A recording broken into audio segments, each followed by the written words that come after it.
Assalamualaikum warahmatullahi wabarakatuh. Nama saya Hairul Reza Izwan bin Hairul Naim. Nombor metrik saya 1212658. Kami dari kumpulan 11 pada hari ini akan menerangkan tentang perbezaan falsafah kaum Cina dan kaum India dalam ekonomi di Malaysia.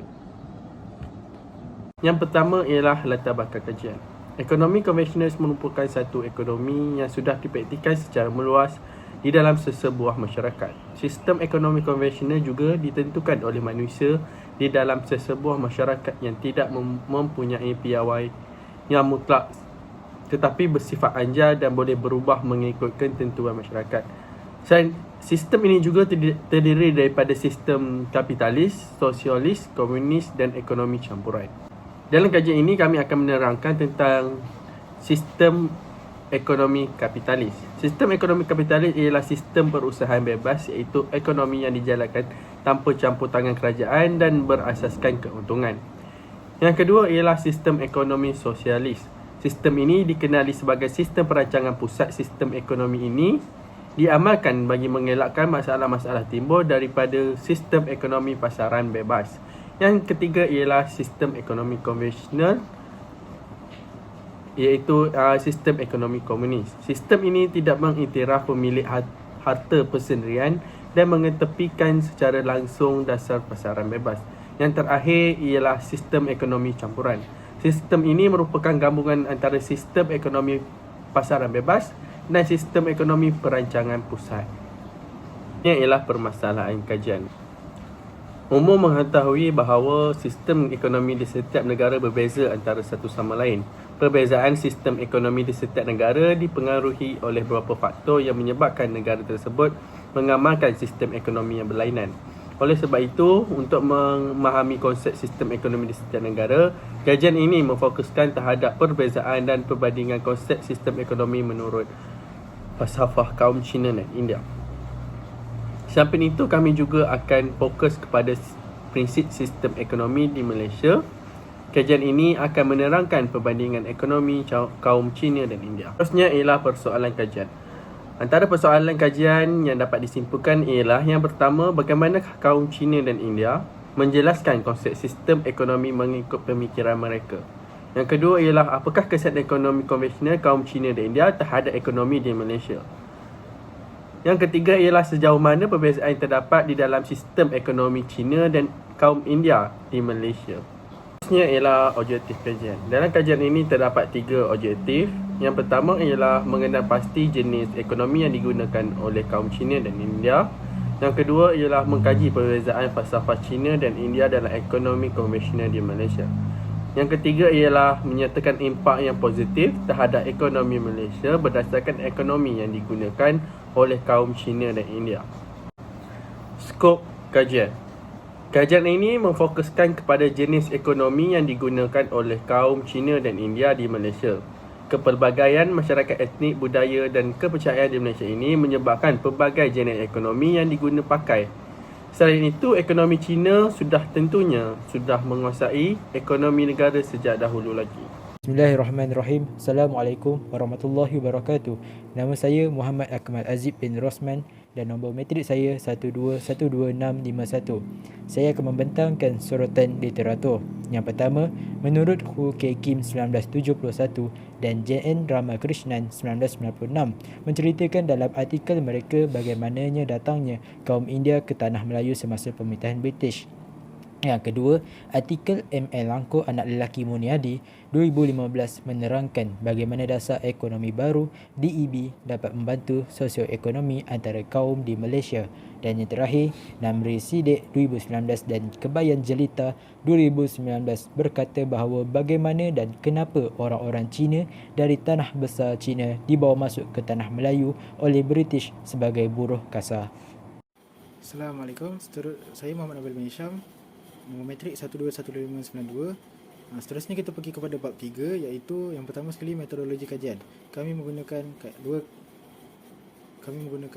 dua iaitu kuantitatif dan kualitatif. Okey, seterusnya reka bentuk kajian. Reka bentuk kajian kami ada dua, iaitu kuantitatif dan kualitatif. Iaitu kami kuantitatif ialah Google Form dan kualitatif ialah internet. Lokasi responden kajian adalah dinilai, iaitu berdekatan dengan USIM, kerana semua responden kami adalah daripada USIM.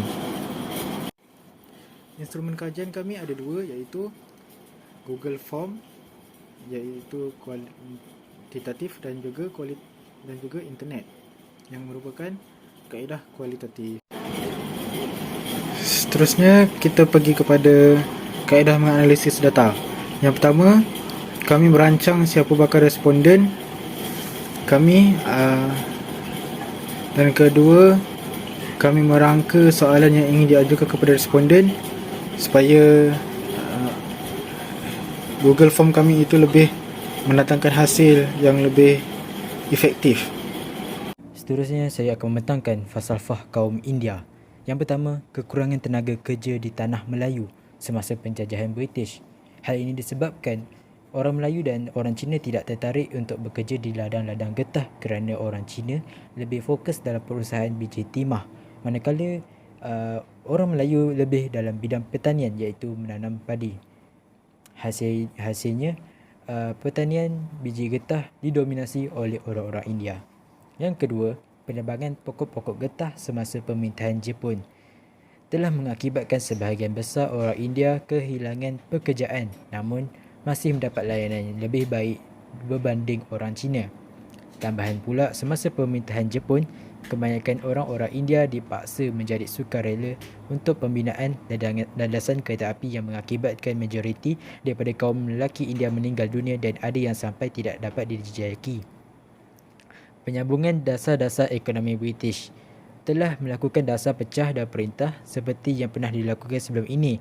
Orang-orang India di estet-estet getah, orang-orang Cina dalam perniagaan dan perdagangan, orang-orang Melayu dalam bidang pertanian sawah dan pentadbiran awam. Pengenalan dasar ekonomi baru DEB bagi membahagikan kekayaan negara tanpa mengira kaum. Kadar kemiskinan daripada 49.3% kepada 15% menjelang akhirnya tempoh DEB pada tahun 1990. Hasil kuari dilaporkan telah meningkat daripada 8.6% kepada 10.8% kerana pelibatan orang-orang India dalam sektor moden. Kadar pemilikan equity kaum India telah didapati tidak mengalami perubahan yang signifikan kerana pada akhir dasarnya pelaksanaan dasar DEB lebih tumpu kepada pembangunan orang-orang Melayu dan bumi putera yang lain. Seterusnya, bagi analisis falsafah kaum Cina. Antara analisis yang kami dapati melalui falsafah bagi kaum Cina adalah yang pertama, tenaga buruh yang tidak mencukupi. Keterusan tenaga kerja untuk menjalankan aktiviti perlombongan dan pertanian tersebut menyebabkan British mengambil tenaga kerja yang banyak daripada negara Cina. British mengambil tenaga kerja daripada negara Cina yang tergolong daripada kaum Cina disebabkan tenaga kerja yang ramai dan kos yang rendah sedikit banyak membantu British melaksanakan agenda yang telah dirancang. Yang kedua adalah orang Melayu lebih mementingkan hasil sendiri. Ketika era tersebut, era dulu, sebahagian besar masyarakat Melayu tidak berkecenderungan bekerja di tempat-tempat yang diusahakan oleh orang lain, kerana pada masa itu orang Melayu lebih berminat untuk membangunkan tanah-tanah sendiri dan lebih mementingkan untuk berada di kawasan-kawasan kampung. Hal ini membuatkan British mengambil peluang untuk mengurangkan kos buruh dengan mengimport tenaga buruh asing dari China untuk menjalankan aktiviti perlombongan biji timah tersebut.